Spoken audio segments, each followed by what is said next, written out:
নমস্কার বন্ধুরা, আজকে বানাবো ক্যাপসিকাম আলু ডিম দিয়ে ভাজা।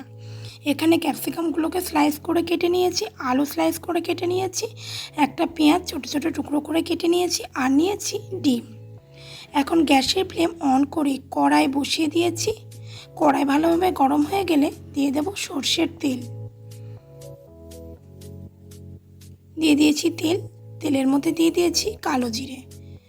এখন এর মধ্যে দিয়ে দেবো স্লাইস করে কেটে রাখা ক্যাপসিকামগুলোকে। ক্যাপসিকামগুলোকে হালকা একটু নাড়াচাড়া করে ভেজে নেব, খুব একটা বেশি ভাজবো না। ক্যাপসিকামগুলো হালকা একটু ভাজা ভাজা হলে তখন এর মধ্যে দিয়ে দেব স্লাইস করে কেটে রাখা আলুগুলোকেও এবার এই ক্যাপসিকামের মধ্যে দিয়ে ক্যাপসিকাম আর আলুগুলোকে ভাজবো।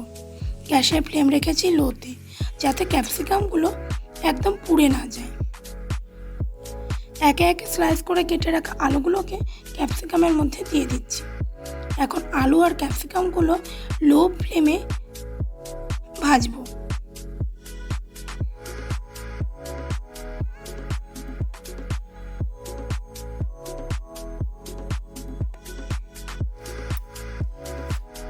এই রেসিপিটি রুটি, লুচি, পরোটা সব কিছুর সাথে খেতে খুবই ভালো লাগে। দিয়ে দিলাম দুটো কাঁচা লঙ্কা, এতে একটু ঝালঝালও লাগবে। আপনারা এই রেসিপিটি রুটি, লুচি, পরোটা এমনকি ভাতের সাথেও খেতে খুবই ভালো লাগে। এখন দিয়ে দিলাম অল্প একটু লবণ।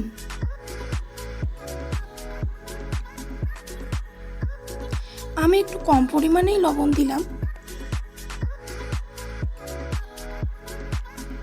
এখন দিয়ে দেব অল্প আরেকটু হলুদ গুঁড়ো।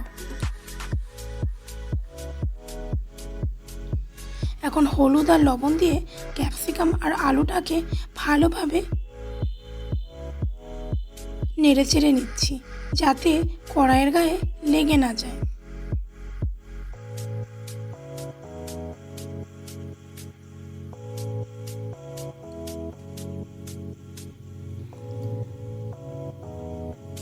ভালোভাবে নরম করে ভাজবার জন্য একটা ঢাকনা দিয়ে ঢাকা দিয়ে দিলাম।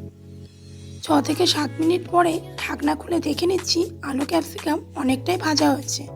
তাই এখন এর মধ্যে দিয়ে দিচ্ছি চপ করে রাখা পেঁয়াজটা দিয়ে ক্যাপসিকাম আর আলুর সাথে হালকা ভেজে নেব।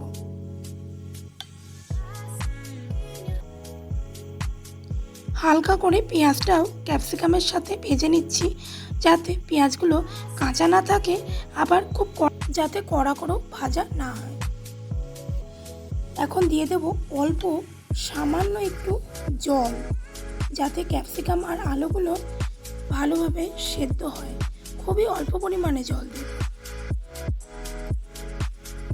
জল দিয়ে ক্যাপসিকাম আর আলুটাকে ভালোভাবে নেড়ে চেড়ে নিচ্ছি। অল্প একটু জল দিলাম যাতে ক্যাপসিকামের কাঁচা ভাবটা না থাকে। বন্ধুরা, আরেকটু মনে হচ্ছে অল্প জল দিতে হবে।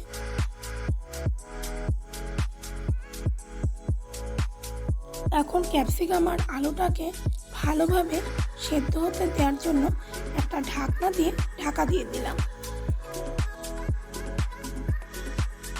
5 মিনিট পরে ঢাকনা খুলে দেখে নেব ক্যাপসিকাম আর আলু ভালোভাবে সেদ্ধ হয়েছে কিনা। দেখুন বন্ধুরা, ক্যাপসিকাম আর আলু ভালোভাবে সেদ্ধ হয়ে গেছে। এখন এর মধ্যে একটা ডিম ভেঙে দিচ্ছি। এই ডিম দিয়ে ক্যাপসিকাম আলু ভাজা খেতে খুবই ভালো লাগে। ডিমটা দিয়ে দিলাম। ডিমটা দিয়ে ভালোভাবে ক্যাপসিকাম আলুর সাথে ভালোভাবে নেড়ে চেড়ে নিচ্ছি, যাতে কড়াইয়ের গায়ে ডিমটা লেগে না যায়।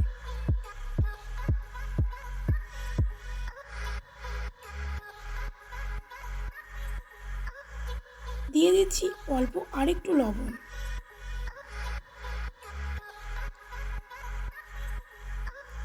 আগে যেহেতু অল্প লবণ দিয়েছি, তাই এখনও অল্প লবণ দিলাম, যাতে পরিমাণটা একদম সঠিক থাকে।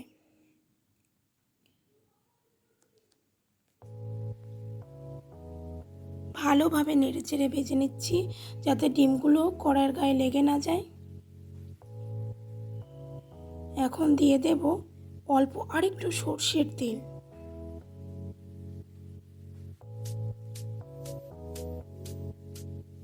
সরষের তেল দিয়ে ভালোভাবে ক্যাপসিকাম আর আলুটাকে নেড়ে নিচ্ছি। আলু দিয়ে ক্যাপসিকাম দিয়ে ডিম ভাজা খেতে খুবই ভালো লাগে। গ্যাসের ফ্লেম বন্ধ করে দিলাম। এখন একটা প্লেটে আমি ডিম দিয়ে আলু ক্যাপসিকাম ভাজা একটা প্লেটে আমি সার্ভ করে নিচ্ছি। আপনারাও এই রেসিপিটা বাড়িতে রান্না করে দেখবেন এবং কেমন হয়েছে আমাকে কমেন্ট করে জানাবেন। ভালো লাগলে বন্ধুরা আমার চ্যানেলটা সাবস্ক্রাইব করবেন।